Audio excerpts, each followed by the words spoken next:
صلی اللہ علی محمد صلی اللہ علیہ وسلم۔ السلام علیکم ناظرین، میں آپ کا میزبان محسن رضا حبیبی قادری آپ کا استقبال کرتا ہوں ہمارے چینل فیضان اولیاء پر۔ دوستوں، آج کی ویڈیو میں ہم ایک ایسے عظیم ولی کامل کا ذکر کریں گے کہ جن کو دشمنوں نے دھوکے سے بڑی بے رحمی سے شہید کر ڈالا تھا۔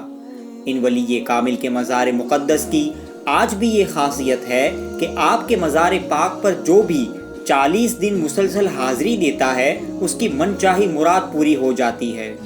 ان بزرگ کے بارے میں زیادہ معلومات حاصل کرنے کے لیے اس ویڈیو کو آخر تک ضرور دیکھیں۔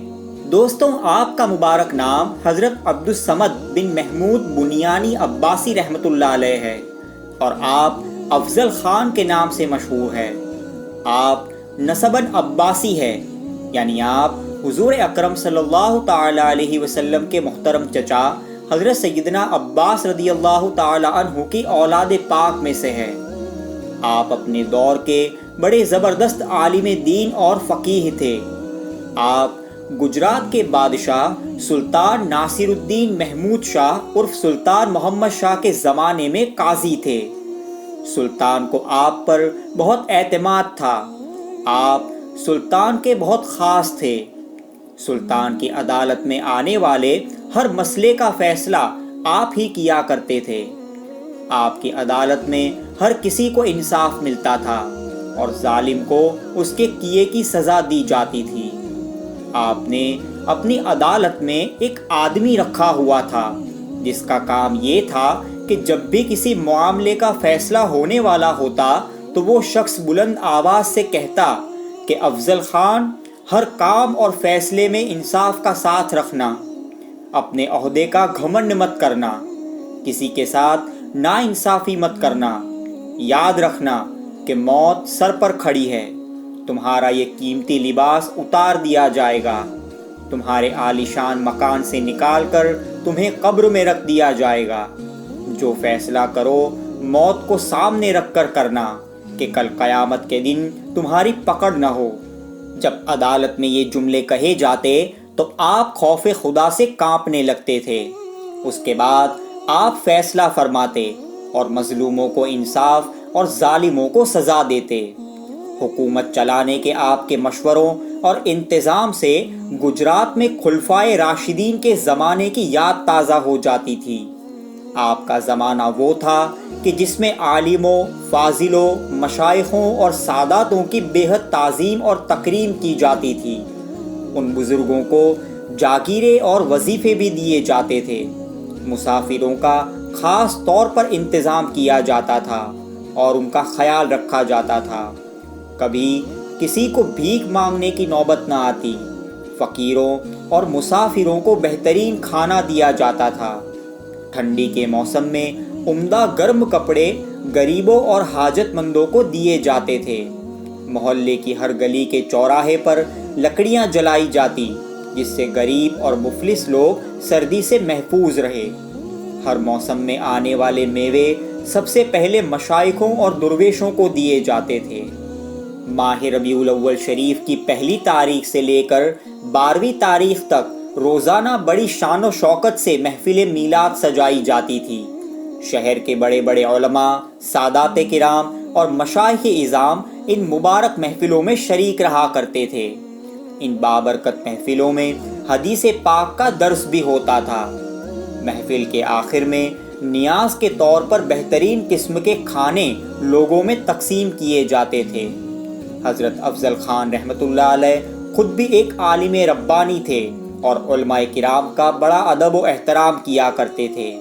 آپ شریعت پر مضبوطی سے عمل پیرا تھے، تقوی اور پرہیزگاری میں بے نظیر تھے۔ آپ ایک بڑے باکمال بزرگ تھے۔ گجرات کے بادشاہ سلطان محمود شاہ کے محل میں ایک نوکر کام کیا کرتا تھا جس کا نام برہان تھا۔ وہ سلطان کی خدمت کیا کرتا تھا۔ زیادہ تر سلطان کے ساتھ رہنے کی وجہ سے وہ محل کی کافی خفیہ باتیں بھی جانتا تھا۔ سلطان کو اس پر بہت بھروسہ تھا۔ ایک دن جب حضرت افضل خان رحمۃ اللہ علیہ سلطان کے محل میں گئے تو آپ کی نظر اس نوکر برہان پر پڑی جو سلطان کی جوتیاں صاف کر رہا تھا۔ آپ نے پوچھا کہ یہ لڑکا کون ہے اور کس نے اس کو محل میں رکھا ہے؟ درباریوں میں سے کسی نے عرض کیا کہ حضور، یہ سلطان کا خاص اور بھروسے مند نوکر ہے، اس کا نام برہان ہے، اور یہ ہمارے گھوڑوں کے استبل کی رکھوالی کرنے والے پیارے نامی شخص کا لڑکا ہے۔ خان رحمت اللہ علیہ کی باریک اور دوربین نظر نے گویا اس لڑکے کا حال معلوم کر لیا تھا، اور اس کی نمک حرامی کا آپ کو پہلے ہی اندیشہ ہو گیا تھا۔ آپ نے سلطان سے فرمایا کہ یہ لڑکا محل میں رکھنے کے لائق نہیں ہے۔ سلطان نے کہا کہ بچپنے ہی سے اس کی پرورش یہیں پر ہوئی ہے، یہ کوئی نمک حرامی یا دھوکے بازی نہیں کر سکتا۔ آپ نے فرمایا کہ مجھے اس لڑکے پر بالکل بھروسہ نہیں ہے، خدا نہ کرے کہ اس کی وجہ سے سلطان پر کوئی آفت آ پڑے گی۔ اس دن کے بعد ہمیشہ آپ کے اور سلطان کے بیچ میں برہان کو لے کر اختلاف ہوتا رہتا۔ برہان حضرت افضل خان سے دل ہی دل میں دشمنی اور کدورت رکھنے لگا۔ کچھ عرصے کے بعد برہان کو شراب کی عادت پڑ گئی، وہ شراب پینے لگا اور عیش و آرام سے رہنے لگا۔ ایک دن ایک لڑکے کے ساتھ برا کام کرتے ہوئے وہ پکڑا گیا۔ جب سلطان کو اس کی خبر ہوئی تو انہوں نے حکم دیا کہ برہان کو دیوار میں چنوا دیا جائے۔ برہان کے ماں باپ روتے ہوئے سلطان کے پاس آئے اور کہنے لگے کہ ہمارا لڑکا ابھی ناسمجھ ہے، اس سے غلطی ہو گئی، اسے معاف کر دے، یہ ہمارا ایک لوتا لڑکا ہے۔ لیکن سلطان نہیں مانے۔ پھر یہ دونوں حضرت افضل خان رحمت اللہ علیہ کے پاس آئے اور گڑ گڑانے لگے اور کہنے لگے کہ بادشاہ کے حضور آپ سفارش کر دیں کہ وہ ہمارے لڑکے کی جان بخش دے۔ آپ کو ان کی حالت پر رحم آ گیا۔ دیوار چننے کا کام شروع ہو چکا تھا۔ آپ سلطان کے پاس گئے اور درخواست پیش کی۔ آپ کی درخواست پر برہان کو چھوڑ دیا گیا۔ حضرت افضل خان کی وجہ سے برہان چھوٹ گیا، لیکن پھر بھی آپ کے تعلق سے اس کے دل میں زہر بھرا ہوا تھا۔ وہ بس موقع کی فراق میں تھا کہ کس طرح سلطان اور افضل خان سے بدلہ لوں۔ ربیع الاول شریف کے مہینے کی 12 تاریخ تھی۔ سلطان اور آپ کے امیر، وزیر وغیرہ محفل میلاد سے فارغ ہو کر گھر گئے۔ اسی رات میں اس نمک حرام برہان نے ایک سازش رچی اور سلطان کے قتل کا منصوبہ بنایا۔ اس نے محل کے کچھ غداروں کو بھی اپنے ساتھ کر لیا۔ جب سلطان اپنے کمرے میں پہنچے اور انہوں نے پانی طلب کیا تو برہان نے پانی میں زہر ملا کر ایک آدمی کے ذریعے سلطان کے پاس بھیجا۔ اس پانی کو پیتے ہی سلطان کی حالت بگڑنے لگی۔ سلطان نے اس نوکر سے کہا کہ یہ کیسا پانی تھا جس سے میرے قلب و جگر میں آگ لگنے لگی ہے۔ اس نوکر نے کہا کہ آپ کو تھکاوٹ کی وجہ سے ایسا محسوس ہو رہا ہے، آپ آرام کریں۔ اس نے سلطان کو بستر پر سلا دیا۔